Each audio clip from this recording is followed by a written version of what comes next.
Jacobson, Marketing Artfully. Today I want to talk to my vintage Etsy sellers about making your life easier by sourcing and selling things that you are already good at sourcing and selling. The reason this came up for me today was I am shipping out this little pair of asparagus tongs. And I am surprisingly good at selling asparagus tongs. I just looked up my back orders of them. This is a pair of baby tongs. But I have sold 3 pairs, January 31st, March 13th, March 15th. And I can source these relatively easily at estate sales. Now, I'm not swimming in them, but I find them pretty easily. And now I have gotten really good at SEOing them. First off, let me tell you, I did a search just so we don't have to sit here and wait, and there's only 29 pairs of asparagus tongs listed on the Etsy, so I'm not competing with a million people, but I thought this was super interesting and can help make you feel better about the fact that our stats as vintage sellers are not amazing. If you're trying to do keyword research for asparagus tongs and see how many people a month are searching for that, there's probably not a whole lot, but this is what's interesting, and this is where you can really start to generate your own keyword research, is if you go into the stats of that listing, I only had 6 visits in the last 16 days. So I am not setting the world on fire with my visits, but my items sold, so it doesn't matter that I haven't had a million visits. There's visits and orders. So one person saw my asparagus tongs, did not want it. 3 people saw my asparagus tongs, did not want them. 2 people saw my asparagus tongs, and 1 person wanted it.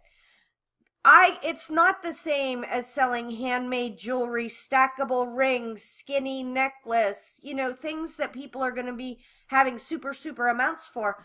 But there's a couple things that are amazing. Number 1, the competition is much lower.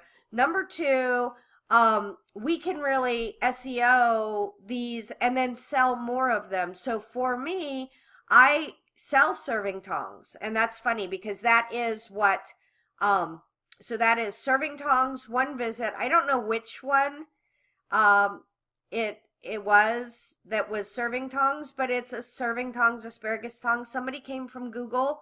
Maybe that was the lady that bought it. But when the numbers are this low, you can really see what items, what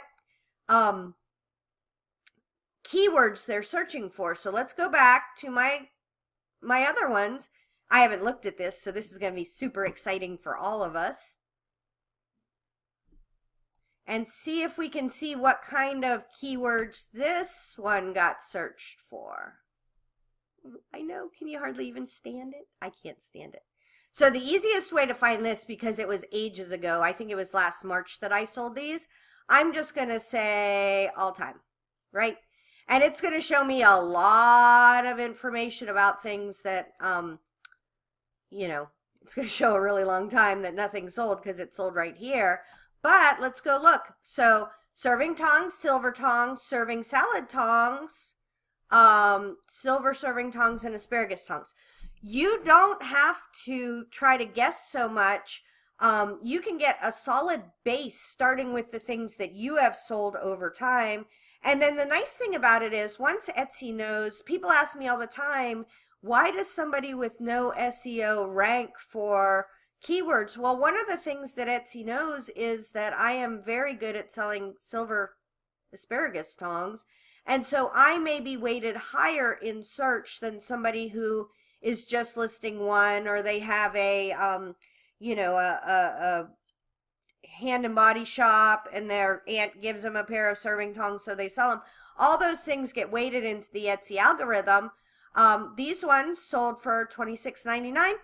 Only 22 people looked at them, so I could have gotten, in the entire lifetime of the listing, I could have gotten really freaked out. But I don't need to because somebody that did see them wanted them. So hopefully that helps. Tara Jacobson, Marketing Artfully. If you would like more videos like this about Etsy or marketing, make sure to hit the subscribe button below.